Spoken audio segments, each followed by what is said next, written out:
With your midweek edition of CNN Student News, I'm Carl Azus. Thank you for watching. One of the biggest stories we covered last year involved Iraq and Syria and the rise of the ISIS terrorist group that took over about a third of those countries. President Obama and congressional Republicans are discussing the U.S. approach to ISIS in the coming year. America is currently leading an international coalition fighting the terrorists in the Middle East. But the U.S. role so far has been limited to airstrikes, drone strikes, and advising other troops on how to fight ISIS. Will that change? Will U.S. ground troops be deployed in direct combat, though the president has said they wouldn't be?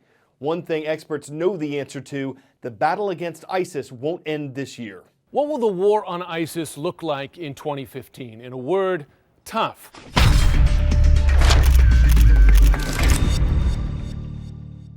For one, ISIS will not be defeated in 2015. Despite the U.S.-led air campaign and some more aggressive operations by Iraqi security forces on the ground, ISIS has proven very capable of holding ground. They've been changing tactics to make themselves less vulnerable from the air, and they've also been resorting to traditional terror attacks against Iraqi forces, Kurdish forces, and against civilians as well. Also look for U.S. forces in 2015 to be more in harm's way as their numbers approach some 3,000 U.S. troops on the ground. Many of them will no longer be confined to the relatively safe areas of Kurdistan in the north and the capital Baghdad in central Iraq. You already have 300 American advisors at al-Assad base in the hotly contested Anbar province, and over the course of the year you'll have many more forward deployed at training centers around the country.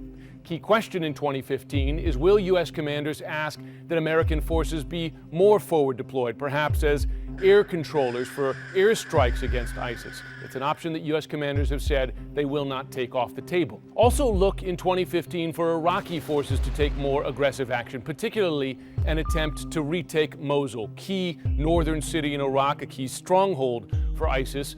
Iraqi commanders somewhat impatient about when they should go forward with such an operation. U.S. commanders less impatient. They're not sure that Iraqi forces are capable yet of such an ambitious operation. The war against ISIS inside Syria looks even less hopeful. For one, the U.S. and the coalition still have not completed vetting moderate rebels to take on ISIS on the ground there.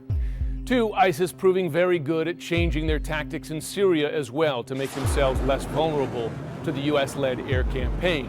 Also, ISIS opening up new fronts in the war in Syria, including close to Lebanon. From the beginning, U.S. commanders and the president have said that the war on ISIS will be measured in years, not months. That'll become very clear this year, and it'll become very clear that the war will extend far beyond 2015.